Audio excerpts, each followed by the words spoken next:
Deuda, deuda, deuda.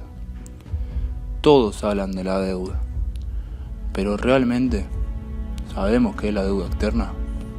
La deuda externa es el conjunto de obligaciones que contraen los países, como la Argentina, con acreedores extranjeros, como organismos financieros internacionales u otros países. Se comprende de la deuda pública, contraída directamente por el Estado, y la deuda privada, de particulares y empresas.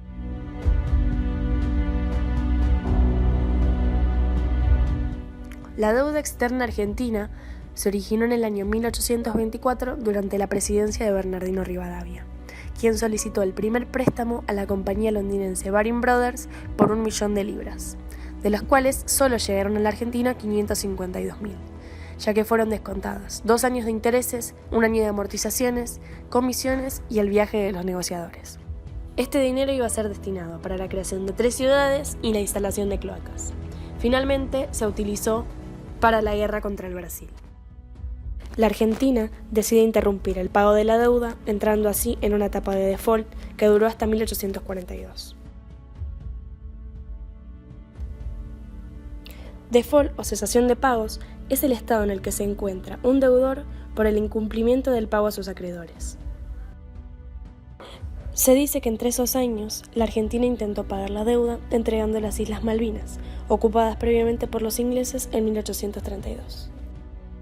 En 1842, la Argentina retoma el pago entregando 1.000 libras por mes. En 1865 se debían 2.100.000 libras y el entonces presidente Bartolomé Mitre pide un nuevo empréstito por 2.500.000, esta vez para financiar la guerra de la Triple Alianza. De las 2.500.000 libras pedidas, solo llegaron 1.700.000. Durante la presidencia de Sarmiento se vuelve a tomar deuda para la construcción de ferrocarriles y para equilibrar la balanza de pagos, ya que el porcentaje de importaciones era mayor al de exportaciones. Hasta ese momento, la deuda ascendía a 14.500.000 libras.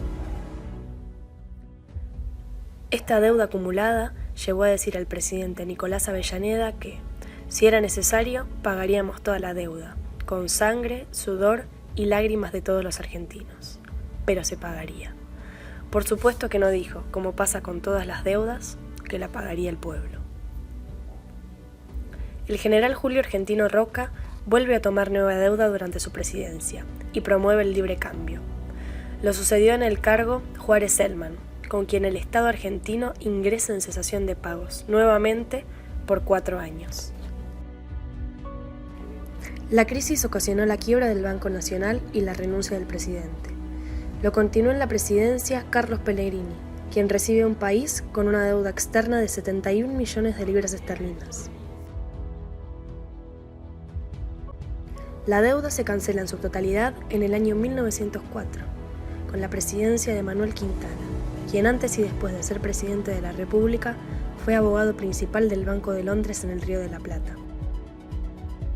Con intereses y costas se pagó en esos 80 años el equivalente a 11.500.000 libras. Esto es más de 20 veces el capital efectivo recibido. En 1916 asume el cargo Hipólito Yrigoyen, quien también toma crédito, pero esta vez con fines distintos. Decide destinarlos a la explotación de las reservas de petróleo de Comodoro Rivadavia, es decir, para crear riqueza y no para dedicar el dinero a la especulación o a la refinanciación de capitalistas extranjeros. Su gobierno fue una excepción a la política de sometimiento, que dio como resultado el surgimiento de la empresa Yacimientos Petrolíferos Fiscales.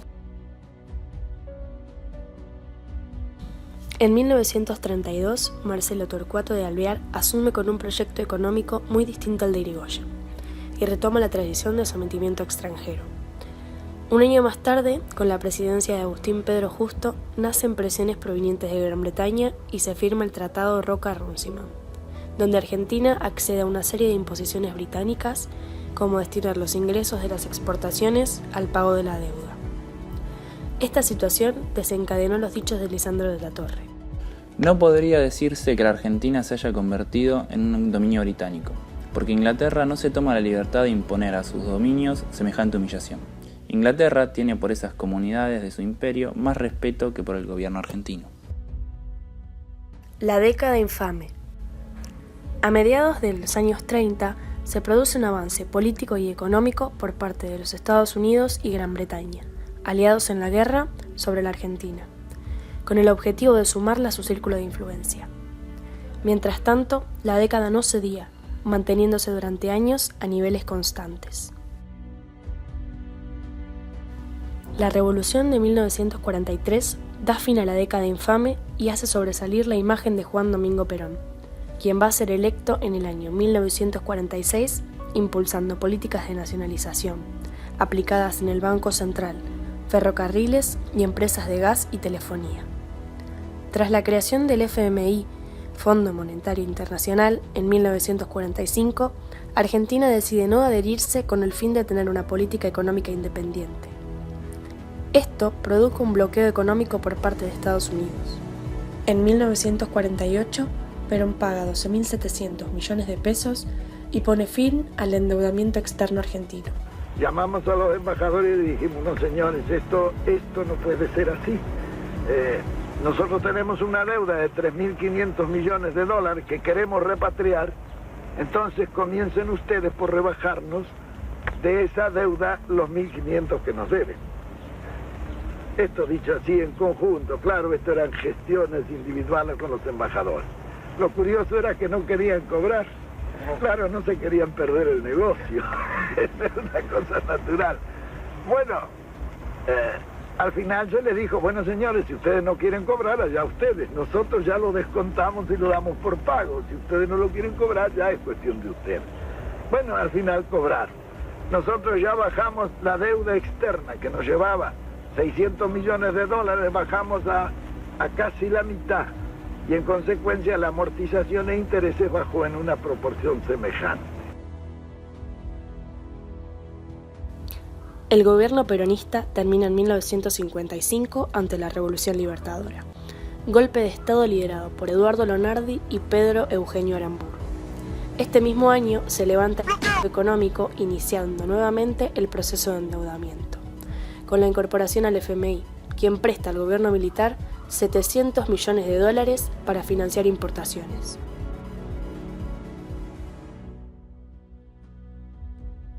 Al mismo tiempo, se crea una nueva crisis con la Comunidad Económica Europea y con la oficina creada para gestionar el cobro, el Club de París. ¿Pero qué es el Club de París? El Club de París es una institución integrada por países desarrollados que actúan como acreedores y tienen un papel importante en la resolución de los problemas de deuda de los países en vías de desarrollo. Al concluir el gobierno de Aramburu, la deuda externa alcanza a 1.000 millones de dólares, sumado a una gran sumisión de nuestra política económica a los dictadores de los organismos internacionales. Al finalizar su gobierno de facto, Aramburu y Lonardi, en el año 1958, dejaban una deuda de 1.500 millones de dólares. En ese mismo año asume Frondizi, quien con su gobierno desarrollista y su ministro de Economía liberal, conservador y de derecha, Álvaro Erzogaray, llevaban la deuda a 1.900 millones de dólares, finalizando su gobierno con una política de ajuste que producía la pérdida del poder adquisitivo. Sucediendo a Frondizi llegaba José María Guido, quien en menos de un año provocó el ascenso de la deuda a 2.100.000 dólares. En 1963 asume Ilia, quien se caracterizó por centrar la solución de los problemas económicos en las exportaciones agropecuarias, así intentando reactivar el país después de la recesión. Al finalizar su gobierno en 1966, Ilia había descendido la deuda externa a 1.700 millones de dólares. Los sucesores de Ilia, Onganía, Livingston y Lanusse ascendieron la deuda a 7.000 millones de dólares. Ante las presiones de los partidos políticos, el gobierno militar convocó a elecciones generales, donde resultó electo Héctor José Cámpora, bajo la tutela del propio Perón. Desde este momento y hasta el gobierno de María Estela Martínez de Perón, la deuda ascendió a 7.800 millones de dólares.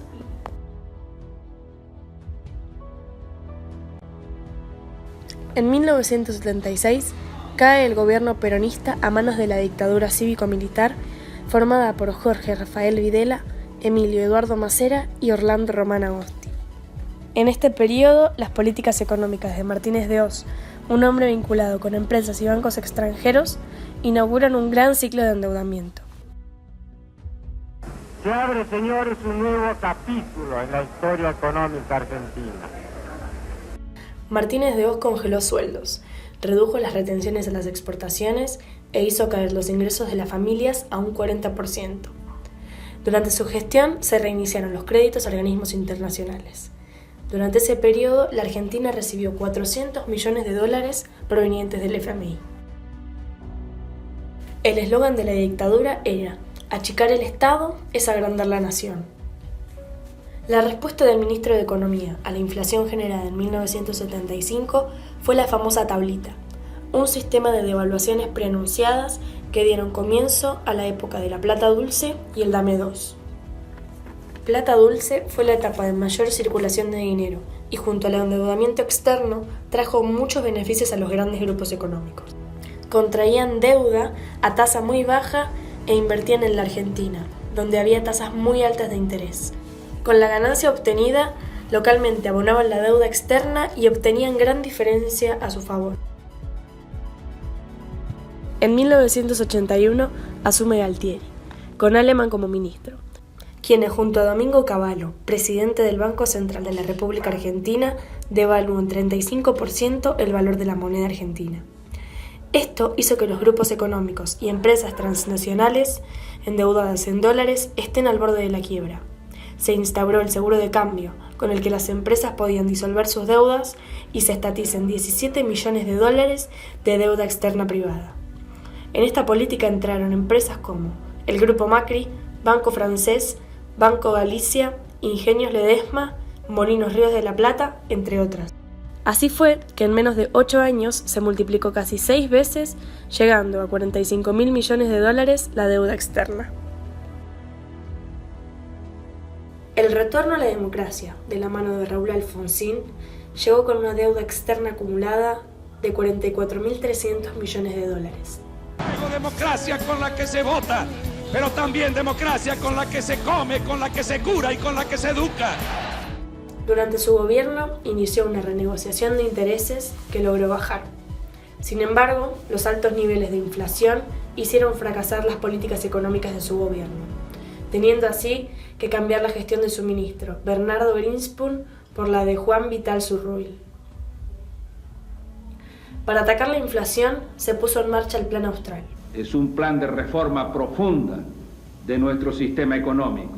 Ahora los argentinos vamos a terminar con la inflación, con medidas transformadoras. Cambia la moneda. Ahora rige el Austral. Terminan los permanentes aumentos de tarifas. Se reduce el déficit fiscal. Se congelan precios y salarios para terminar con esta carrera donde todos perdemos. Bajan las tasas de interés para adecuarlas a una economía sin costos inflacionarios. En 1986 se introdujeron ajustes en el plan, que llevó a una situación insostenible con suba de precios y aumento del déficit fiscal. El gobierno necesitaba financiamiento, entonces colocaba bonos con altas tasas de interés. Para 1988, con $58.300 millones, Argentina no podía pagar la deuda y comenzó su estado crítico, con recesión, inflación, bajos salarios y desocupación. Esta crisis terminó estallando en 1989, con la pérdida de inversores, fuga masiva de capitales, devaluación del peso, hiperinflación. Antes de finalizar su presidencia, Alfonsín renuncia, pasándole el poder a Carlos Saúl Menem.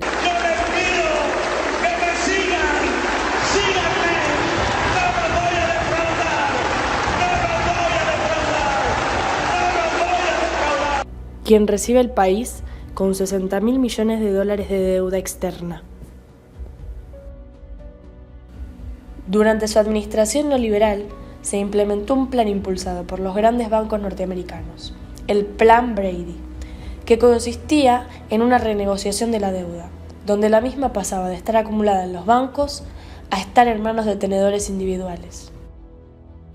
La década del 90 se caracteriza por la pérdida de importancia de los bancos comerciales y la mayor participación de ahorristas y fondos de inversión. La deuda externa aumentó en más de 40.000 millones de dólares, al mismo tiempo que aumentaban las relaciones con organismos internacionales. Menem logra facultades extraordinarias con la Ley de Emergencia Económica, y esto, sumado a los decretos de necesidad de urgencia, le permiten una amplia discreción en la toma de medidas. En 1991 asume como ministro de Economía Cavallo y comienza una reestructuración de la economía nacional, con la Ley de Convertibilidad, que establece la igualdad 1-a-1 del peso con el dólar y prohíbe la emisión de divisas. El centro de las nuevas políticas de Menem está orientado a la privatización de empresas públicas, con el objetivo de lograr un equilibrio fiscal. Menos Estado es la clave de todo. La venta del patrimonio público es la meta económica.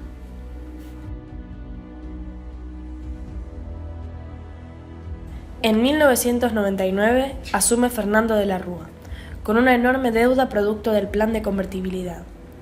Decide impulsar una fuerte reducción del gasto público, favorecer las exportaciones y proteger la industria nacional.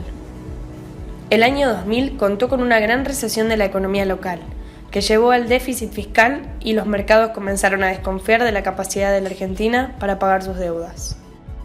En solo 2 años, la deuda externa llegó a 191.000 millones de dólares y comenzaba a hablarse de crisis. A mediados de 2001, Argentina vuelve a entrar en default. La situación financiera fue insostenible. No se podían pagar los compromisos de la deuda externa. No había ni dólares ni pesos para los acreedores. Entonces, el gobierno de la Alianza ideó el megacanje, donde se canjearon 46 bonos por otros 5 que aplazarían los pagos con mayor vencimiento. Pero estos venían con intereses y comisiones, que aumentarían la deuda en al menos 55.000 millones de dólares.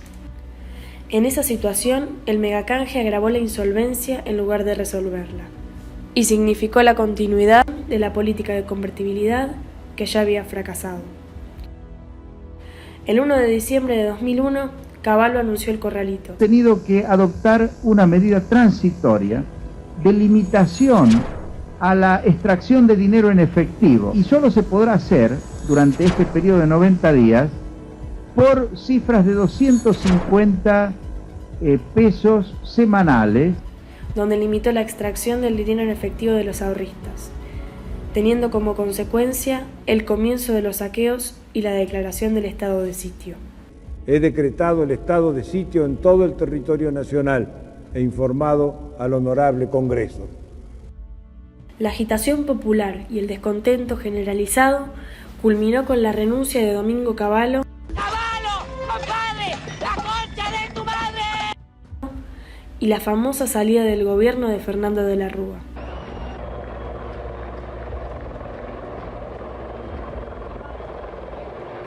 Luego de los disturbios del 20 y 21 de diciembre de 2001. Luego de la caída de la Rúa, Argentina ve pasar 4 presidentes en una semana: Ramón Puerta, Adolfo Rodríguez A, Eduardo Camaño y Eduardo Duhalde. La medida central del gobierno de Eduardo Duhalde sería la salida del plan de convertibilidad. Que van a ser respetadas las monedas en que hicieron sus depósitos.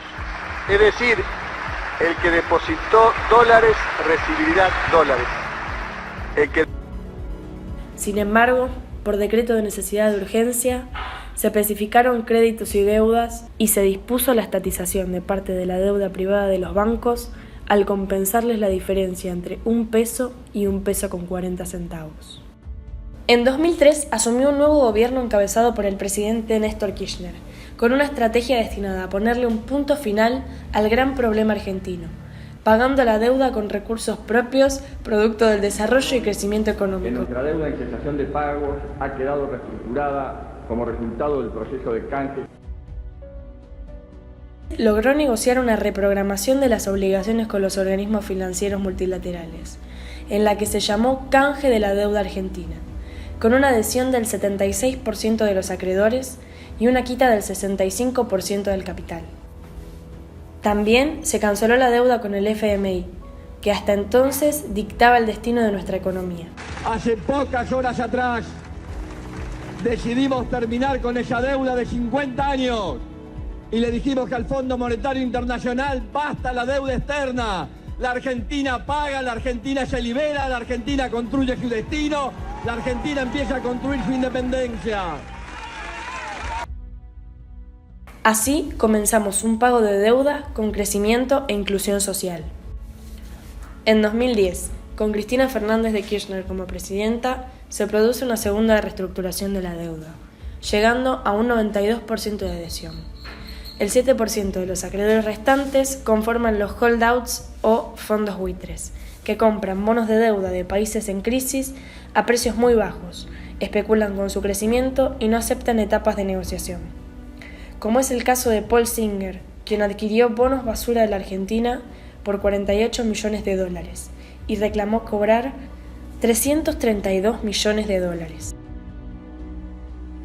Hacia el año 2011, el monto adeudado con el Club de París rondaba los $9.000 millones.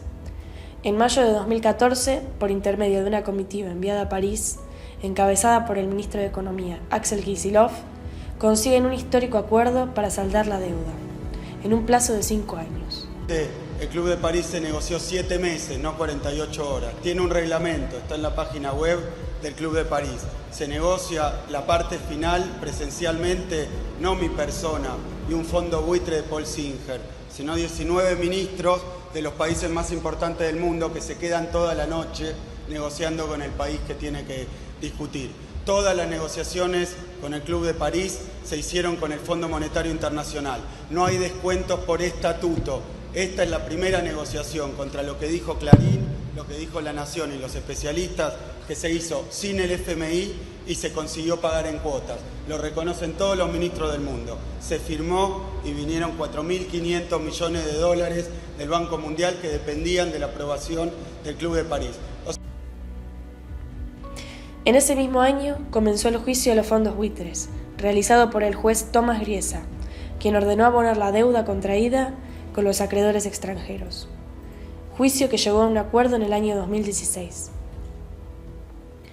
Según datos del FMI, la Argentina experimentó una reducción del 73% de su deuda externa y resultó ser el país con mayor nivel de desendeudamiento del mundo. Mauricio Macri asume en 2016 con $254.000 millones de deuda dejada por el kirchnerismo. Con el cambio de gobierno y políticas concretas, como el ajuste y la apertura de las importaciones, Macri logró generar la confianza para pagar en 2016 una deuda cediendo a los pedidos de los tenedores de bonos. Gracias a eso, la Argentina volvió a los mercados internacionales y a la emisión continua de deuda externa. Las políticas implementadas en este gobierno enfriaron la economía, lo que le quitó recursos al Estado Nacional, que volvió a endeudarse para financiar el déficit fiscal. En 2017, la deuda ascendió $72.000 millones más. Luego de una década de autonomía económica, el país volvió a autorizar las revisiones de su economía por parte del Fondo Monetario Internacional. Y en 2018 vuelve a solicitar a ese organismo un préstamo por $50.000 millones.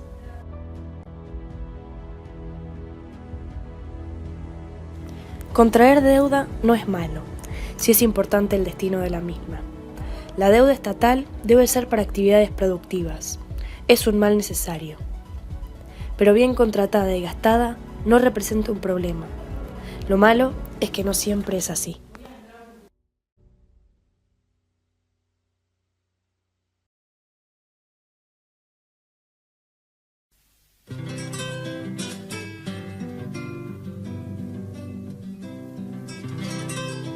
Yo tengo una deuda externa que no la puedo pagar. Si esto no llega a cambiar, pasará a ser deuda eterna. Y a todo el que se concierna o tenga la solución, le ruego de corazón de que me muestre el camino, como que soy Mario Pino le pido la intervención. Hoy debo en el almacén, debo en la verdulería, Debo en la pescadería y en el kiosquito también debo un mes de querosén, 3 quincenas al sodero, la garrafa al garrafero y aunque les parezca gracia, le debo el de la farmacia a Toranzo y Quinelero. Le debo al inglés del fiambre, al cordobés de los quesos, le debo a un gaucho unos pesos que me dio al verme con hambre, al ferretero el alambre con el que até la cornisa, al tiendero la camisa y papior de mi amargura, le debo a mi amigo el cura la limosna de 10 misas. Le debo a un Tano gasista, a Don Noel el diariero, a Vasallo el peluquero y a Arturo el electricista, a Gamarra el cementista el que trajo los ladrillos, al que afila los cuchillos que me dio la frazada y al de las ropas usadas le debo los calzoncillos. Le debo al de la sachura, debo en la pescadería, debo en la tintorería y el gordo de la factura y en la casa de abertura debo puertas y ventanas. Maria boy, make a big noise, stay in the street, gonna be a big man someday. You got blood on your face, you big disgrace, kicking your can all over the place. We rock you, singing it all.